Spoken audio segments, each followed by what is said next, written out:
vamos tentar saber, afinal de contas, qual foi o impacto dessas manifestações na sociedade, manifestações de apoio ao líder do partido governante, manifestações de apoio à nova divisão político-administrativa do país, na qual os militantes do MPLA aproveitaram para criticar duramente aqueles camaradas a quem eles tratam como indisciplinados e promotores de divisões. Porquê e qual o impacto?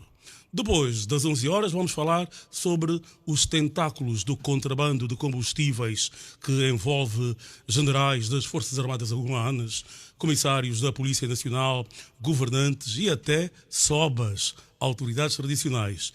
E ouvimos o general Furtado, ministro de Estado e chefe da Casa Militar do Presidente da República, em Cabinda, nesta sexta-feira, a dizer que não se trata apenas de contrabando de combustíveis. Há também, ao longo das nossas fronteiras, tráfico de armas, tráfico de seres humanos, tráfico de madeira e de metais preciosos explorados ilegalmente. Afinal de contas, como estão as fronteiras do nosso país? O painel de hoje vai se compondo, temos 3 estreantes.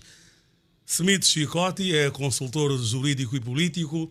Muito bom dia e seja bem-vindo à MFM. A MFM, muito obrigado pelo convite. Bom dia, caro jornalista Alves Fernandes, extensivo aos colegas de painel e aos radiovintes que nos acompanham nessa altura. Devo dizer que o Smith Chicote tem escrito uma série de reflexões nas redes sociais sobre muitos dos temas que nós aqui abordamos e foi por esta razão que nós o convidamos para que possa partilhar connosco e convosco, estimados ouvintes, a sua visão. Quem está também pela primeira vez é Simão Cololo, que é jurista e professor universitário. Bom dia e muito obrigado por ter aceitado o nosso convite. Bom dia, jornalista Alves Fernandes. Bom dia, meus colegas do painel e extensivo um bom dia aos caros ouvintes da Rádio MFM. A qualquer momento poderá juntar-se a nós mais uma estreante, Rosa Kanga, é professora do ensino geral e ativista cívica. Os nossos analistas residentes já estão aqui, o jurista Joaquim Jaime. Bom dia, Jaime. Bom dia, Alves. Bom dia aqui os nossos companheiros do painel, aqui o sempre presente, Carlos Rosado e os nossos radiovintes.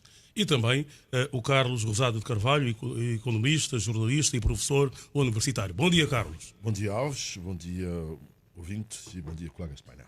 Também na segunda parte, quando analisarmos a questão do contrabando de combustíveis, vamos contar com a participação ao telefone do advogado Sebastião 25. Para início de conversa, Smith Chicote, como é que viu as manifestações de apoio ao líder do MPLA? Militantes do MPLA saíram à rua para reafirmar o apoio incondicional ao seu líder. Como é que encarou essa manifestação? Obrigado. Em primeiro lugar, penso ser de todo necessário que se diga que é preciso não nos esquecermos deste facto que o MPLA é o partido que governa Angola, isto é, de modo ininterrupto, desde 11 de novembro de 1975, isto é, a altura da proclamação da independência, dando aso a que, vezes sem conta, este gigante político nacional se confunda com o Estado e o Estado consigo. De modo que a vida interna do MPLA, penso eu, a todos os angolanos sem exceção, devia interessar. Ou seja, os níveis de estabilidade e ou instabilidade interna do MPLA acabam por direta ou indiretamente gerar externalidades positivas ou negativas sobre o modo vivendes de Angola e dos angolanos, sendo isto mais do que um facto evidente, portanto, de todo irrefutável. Segundo, olhando propriamente para o momento atual vivido pelo MPLA, comecemos pela recente, portanto, famigerada marcha de apoio a João Lourenço e, como ponto de partida, eu faria a seguinte questão que eu mesmo me darei o trabalho de responder. Por que razão levar-se a cabo uma marcha de apoio ao presidente de um partido político? A resposta é óbvia.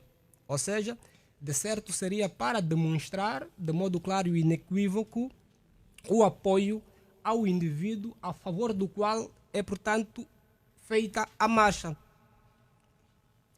E voltava a levantar uma seguinte questão. Qual foi o resultado? Porque se é realizada uma marcha de apoio ao líder do partido, de certo, os organizadores de tal marcha visavam alguns objetivos. Eu aqui pergunto qual foi o resultado daquilo que eu considero de uma cumulativa marcha, primeiro, de apoio a João Lourenço e, segundo, uma marcha que visou claramente insultar os mais velhos afetos ao partido que, a dado momento, não diria que entraram em contramão a João Lourenço, mas deixaram de rever-se naquilo que as posições levadas a cabo pelo líder do partido. E eu aqui pergunto relativamente aos objetivos visados. E eu diria que estivemos diante de um autêntico desastre. Por quê? Porque basta olharmos para a qualidade, em primeiro lugar, dos dirigentes do MPLA que participaram da mesma. Ou seja, se olharmos bem para os dirigentes que participaram desta famigerada marcha, perceberemos que, à exceção de Paulo Pombolo, não se sabe se ao certo se por obrigação, volta e meia, podia se calhar ter um fim similar ao que teve o camarada Boa Vida Neto quando demonstrou publicamente ter algumas posições contrárias ao presidente. Portanto, se olharmos para a qualidade dos militares... Quando fala em qualidade, está a falar do ponto de vista hierárquico? Exatamente. Portanto, das posições que ocupam na hierarquia do partido. Da cúpula, sobretudo. Veremos que os dirigentes e até mesmo os militantes que acabaram por participar não são mais do que residuais e periféricos. Ou seja, contrariamente ao que se pretendia com a marcha, a dita marcha de apoio ao presidente do partido, os objetivos que se pretenderam inicialmente acabaram por ser contrários aos pretendidos. Ou seja, repare que a larga maioria dos pesos pesados que compõem a elite e a cúpula diretiva do MPLA acabaram por demarcar-se, portanto, daquela que foi a marcha de apoio ao líder. E aquilo faria algumas questões, por exemplo. Viu lá, por exemplo, o mais velho Roberto de Almeida. Viu lá, por exemplo, o mais velho Gil Martins. Viu lá, por exemplo, a mais velha Carolina Cerqueira. Só para citar aqui alguns exemplos. Viu lá, por exemplo, o mais velho Peter Petrov. Portanto, Mas também mas eles são reformados. ao estão a ir às manifestações. mas o que se pretendia, Carlos Rosado, o que se pretendia de facto era demonstrar-se por meio da marcha um claro apoio inequívoco ao líder do partido. Mas, Semente Chigotti, calma, vamos com calma.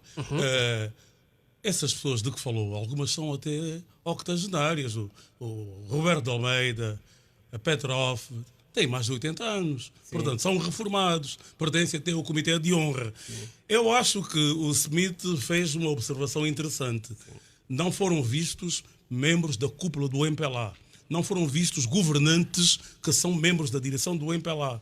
Não foram vistos deputados que são membros da direção do MPLA. Sendo certo. Será uma observação interessante. Mas certo, não vamos querer que os seus avós, os meus papás, né, que vão à marcha num sábado. Não é? Sendo certo, caro jornalista Alves Fernandes, que ao fim e ao cabo esta marcha veio provar de modo claro e inequívoco sobre o atual nível de aceitação interna relativamente aos intentos de João Lourenço atualmente, que mais visam gerar claramente uma instabilidade interna ao MPLA e que pode, se calhar, em última ratio, colocar em causa a própria subsistência deste partido político. Muito bem.